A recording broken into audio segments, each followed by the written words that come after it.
3日で盗まれた私の恋心勝手に盗んだあなたは恋泥棒だ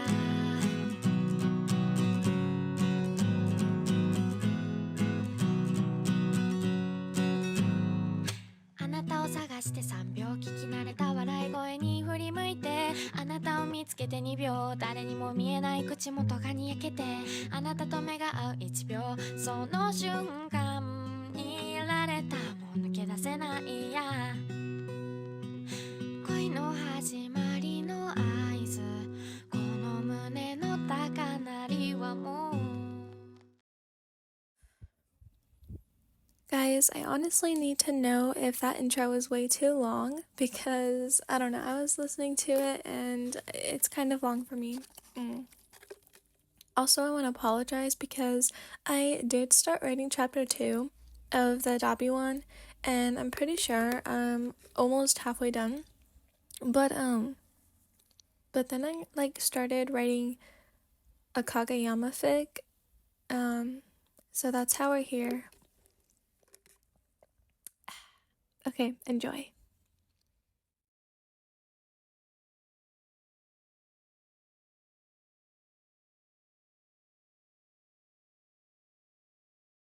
Kageyama noticed it a while back, but neglected to say anything for fear of being made fun of. He glares at the thought of Tsukishima finding out. That stupid blonde would no doubt never let him live it down. Which is why, tonight, he's going to figure it out himself. He'll wait until everyone is ready to pack up, walk out with Hinata, and then claim he forgot something. He'll insist on returning alone and Hinata heading home before him, and then rush back to the gym, hide behind the bushes, and catch the person that's been sneaking in for 2 weeks in a row. He wondered if it were another volleyball team trying to sabotage them somehow. He'd figure that out later. It all makes sense after he caught the person. He was determined of that fact, though. He would indeed catch this person tonight and demand the reasoning behind their break-ins. He felt sure of himself. The day had proceeded as if it were any other. He and Hinata walked down the halls after school, talking about nonsense and volleyball strategies. He passed the same girl he did every day. Wyan was her name, but he always referred to her by her last when talking out loud. He stopped for a second, watching her pass by, his eyes tracking like they did every day. It was routine at this point. She never looked back, but some part of him hoped she noticed him like he did her. Kageyama had never felt this way before, so he could not completely explain it. He knew the way his heart sped up when she spoke to him, the way she smelled, compelling him to take a step closer, the way his eyes instantly looked for her when he entered a room. Kageyama had done some research on the symptoms plaguing him, and they all told him the same things, which constantly had him rolling his eyes. He had also decided this wasn't worth mentioning to his team either. She hadn't done anything special. Kageyama had thought about it multiple times. Every single interaction had been somewhat normal. He supposed he could try delving deeper into each moment, but he'd probably miss something. No, he definitely must have. Kageyama didn't like girls. He wasn't into romance. Well, he hadn't been. Not since he could remember. His life had been all about volleyball up until now, and because of a single person. She must have done something. She just must have. Kageyama, why do you have such a stupid look on your face? Shut up, Hinata. Kageyama glared, smacking his shorter companion on the back of his head as he picked up walking again. Ow, hey! Kageyama ignored the insignificant cricket beside him and disregarded thoughts of Wyan for now. At least, he attempted to. Okay, you all ready to head home? Hinata asked. Before we head home, let's get meat buns. Kageyama's plan had just now begun. He'd nodded. All right, sure. He thought about actually leaving something, but then someone could just easily notice and call him back and his plan would be ruined. He stalled for time until he and Hinata were the last to leave. All right, come on. You've been tying your shoes for ages. Shut up, Hinata. You can't just tell me to shut up whenever you run out of things to say. Hinata shouted, throwing his hands around. Kageyama sighed and stood. Let's go. He let them make it to the convenience store when he spoke. I left something back in the gym. Oh, do you want to go back? You left something? Tsukishima, what was he doing here? Aren't you supposed to be home? Kageyama huffed. Aren't you supposed to be more vigilant? Kageyama's eyes tightened. Normally he'd lash out, but he was on a mission tonight. Besides, Tsukishima had probably planned on getting a reaction out of him. It's what he does. How fun would it be to deprive him of something he's so used to obtaining? Kageyama ignored Tsukishima and Tadashi beside him, turning to Hinata. I'll be back. Head home without me. Then he ran out, meat bun in hand. Hinata deflated when he realized Kageyama had not paid for the bun in his hand.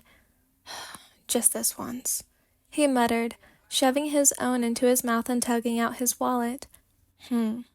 Tsukishima frowns, watching Kageyama run out of the store. The boy's retreating figure leads to a raised brow from the one watching. You head home, Tadashi. I'm going to... Tsukishima turned his head, looking for an excuse. You're going to follow Kageyama, right? Tsukishima glared at the floor, cursing his history with a boy. He knew him too well. Are you worried about him?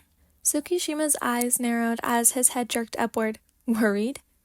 No, he was curious. Though nosy was the better term used, he'd never admit it. You had found yourself back in the boys' volleyball gym for the 14th time in a row. You had been building up your courage to ask him in person, but you just couldn't. You were sure he rarely even thought about your existence. Tobio was his first name, but you always referred to him as his last out loud, except the times you were alone or with your friends. They were the ones who had encouraged you to confess in the first place. You had noticed him during the entrance ceremony. He was attractive, yes, but when you found yourself having classes with him, you'd gotten to know him through not just hearsay, but conversation with him. You could count the number of times you spoke on both of your hands, but that was saying a lot more than the other girls you knew also had eyes for him. He reminded you of a cat, a Russian blue to be exact. He was quiet, and his demeanor was more than enigmatic, but once you began talking to him about something that got him going, his shell completely burst. You were pretty sure he didn't even know he was ranting when he was. You loved listening to him, and you'd been trying to get his attention subtly more than usual these past few weeks. Finally, you'd gotten the courage to write a note. You were ready. You had left it in his locker and waited. You left your name on it because if he was going to reject you, you'd rather him do it before you confess your affection. It'd be a lot easier on both of you. You, especially, saving you a shit ton of embarrassment because then you could just say, okay, you understood, appreciate his time, and walk away. There was little dignity left if you told him everything and then he apologized. You cringed at the thought. You sigh, throwing your head back as you debate if tonight is the night.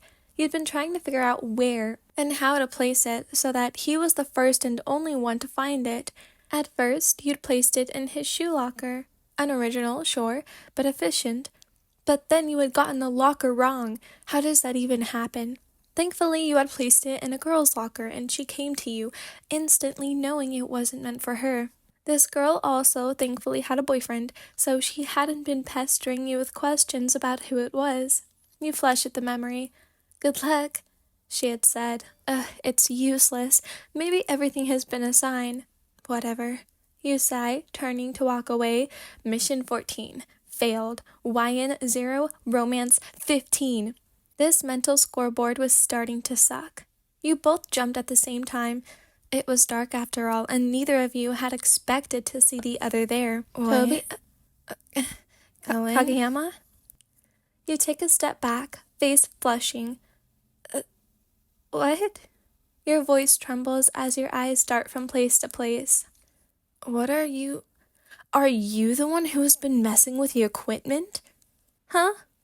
Your jaw hangs open and you look behind him, around him, but it's just him. So, he had noticed? Really? God, of all people to notice it had been him? No, You glance at him, making eye contact. Your heart races. What do you do? This was not in the mission's description. Ellen, What are you doing here? You sigh, looking down. What could you possibly say other than the truth?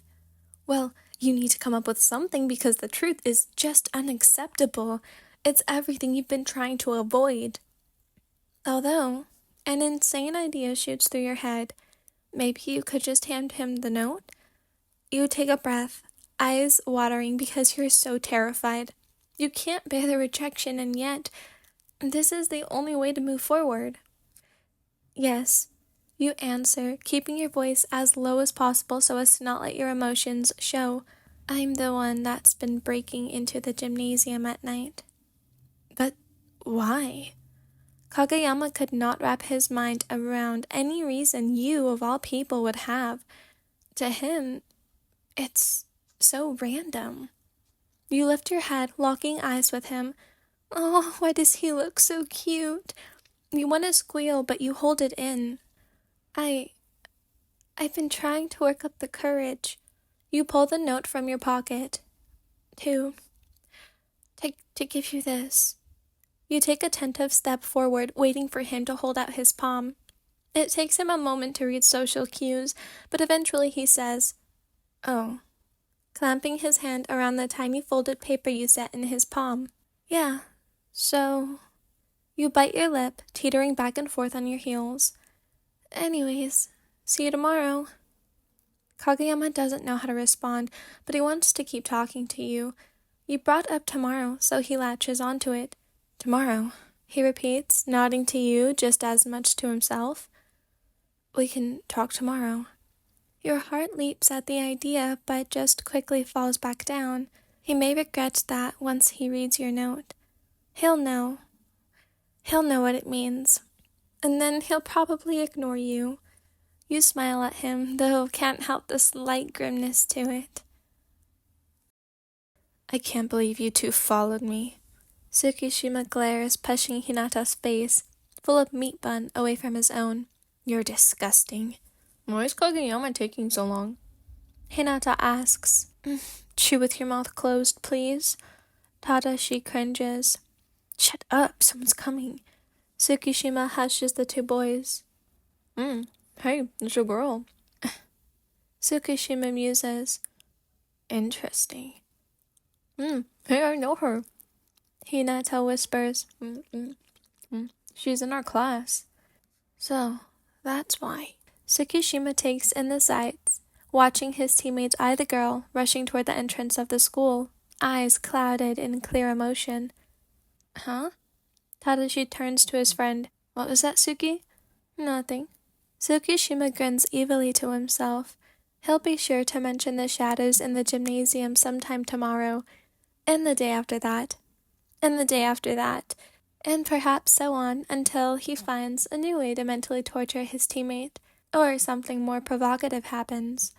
I'm going home, Tsukishima states, standing once Kageyama is out of sight. I know. Don't all clap at once. Oh, stop, it's too loud. No, I'm just kidding. Anyways, yeah, so I hope you enjoyed this video. I was thinking about making a part 2, like Kageyama's reaction. I don't know. Let me know what you guys think in the comments below. Anyways, I had something more to say, but I completely oh yeah, I was gonna say I'm not putting music in the background because, like, I'm lazy. And I kind of want to get this out at 8, and it's 7:55. So, okay, bye everyone. Love you.